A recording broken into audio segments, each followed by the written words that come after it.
Section number 6, how to split test like a professional. So something that's happened to me hundreds of times over the years is I have two thumbnails and I can't decide which one would perform better. So instead of trying to guess and get lucky, you can actually split test thumbnails on YouTube. So essentially, split testing on YouTube is when you swap out a low performing thumbnail for one that hopefully performs better. Let's say you posted your video to YouTube, but it has a really low click-through rate. Let's say it's only 3%. You need to test out another thumbnail to try to get it up. Or even better, if you have a video that already has a high click-through rate thumbnail, you can actually swap it out, test a new one to see if it would perform better than the old one that already had a high click-through rate, right? And that would just give your video even more of a chance of going viral. So when should you run split tests and for how long? So you'll typically be able to view the click-through rate of a video within the first 1 to 2 hours of it being published. And audience retention can take up to a few days to appear in analytics, so you can't factor that in until at least 7 days after it's published, since that's once it's really stabilized. But if you upload a video to YouTube and then you check back 2 hours later and the click-through rate is only 4%,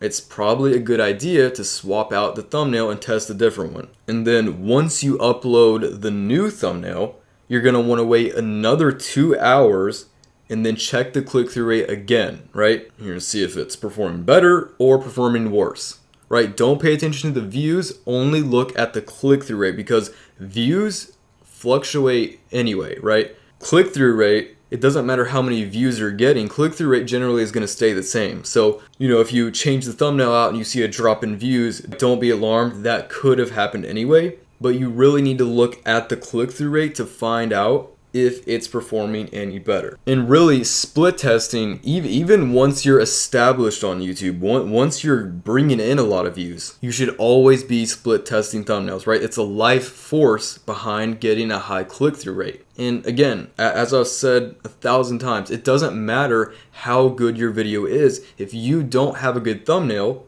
you're not going to get any views, right? And even if you think your click-through rate is high, let's say it's 15%, I would still suggest testing every video with at least 2 thumbnails. Because remember, the person who tests the most wins.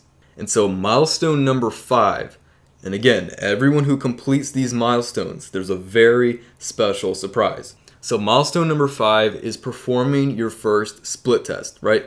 Make a few thumbnails and perform a split test to find a winner. And what I want you to do is post both of those thumbnails in the private family group and let us know which one actually ended up performing better, right? We're all here to help each other, and by posting your findings in the group, you help contribute to the family. So with that being said, make sure you don't look this video over. Split testing is absolutely critical, right? It's really simple. Swap it out, wait 2 hours, and then check the click-through rate, right? If it's gone up, then it's a winner. If it went down, switch back to the old thumbnail. Simple as that. So I'll see you guys on the next video.